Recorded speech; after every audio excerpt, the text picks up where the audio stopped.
at 9. Climate changes and the recent rains don't just affect the environment. Experts say they also can affect your nose. Good evening, everyone. I'm Rachel Welte. And I'm Joe Cole. Grab another blanket as tonight southern Colorado is going to experience frigid temps. Good evening. I'm Rachel Welte. Thank you for being with us.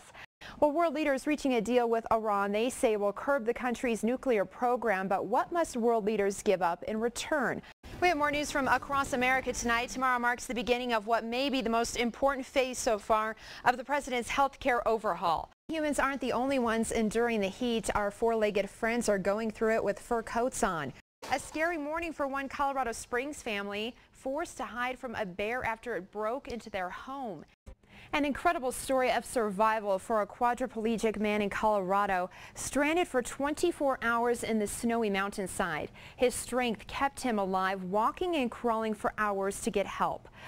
Witnesses describe a plane crash at the San Francisco International Airport today that killed 2 and injured dozens more. Good evening, I'm Rachel Welte. Thank you so much for joining us. 291 passengers and 16 crew members on board the international flight. The lone survivor of Arizona's elite firefighting crew speaking out for the first time since 19 of his fellow firefighters died fighting a massive fire last month. Those families just beginning the road to recovery after the Black Forest fire have support from people who know all too well what challenges they're about to face.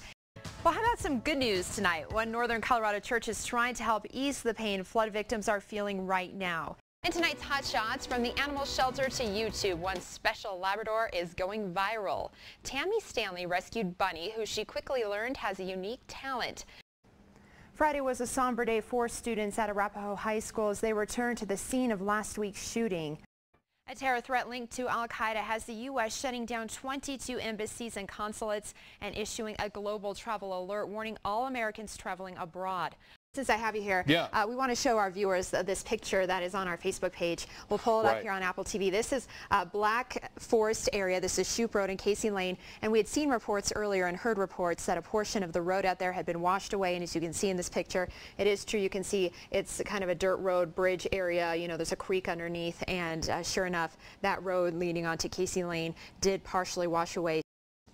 Federal prosecutors have reached a plea agreement with a former Colorado Mesa University student accused of threatening President Obama last fall. All right, thank you for that amazing story, Sam. The Colorado Springs Police Department is investigating a deadly shooting.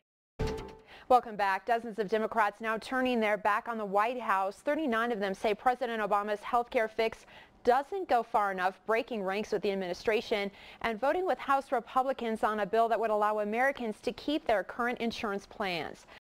A review of 2,000 audits dating back to the beginning of 2011 reveals Colorado parole officers committed fundamental supervision errors in more than 60% of the cases they handled. Memorial Ride organizers also collected donations for the Davis family. A memorial for Claire Davis is scheduled on Wednesday at the National Western Events Center.